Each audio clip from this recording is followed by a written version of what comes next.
হজরত আবু আব্দুর রহমান জুয়াইনি হইতে বর্ণিত রাসূল করিম সাল্লাল্লাহু আলাইহি সাল্লামের নিকট দুইজন লোক আসলো। একজনের নাম কিন্দা এবং অপরজন হল মাজহিজ।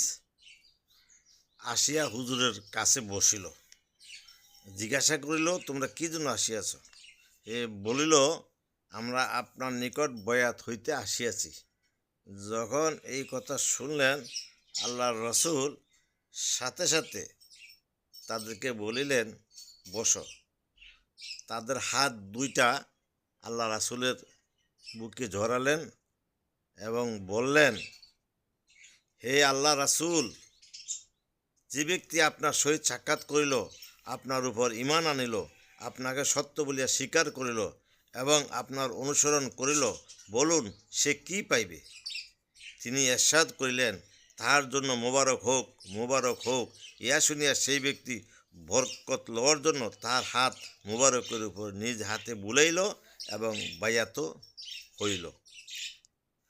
এবং সর্বশেষ তাদেরকে বলিল, তোমরা আল্লাহর উপরে অগাধ বিশ্বাস রাখো, আল্লাহর ইবাদত করো।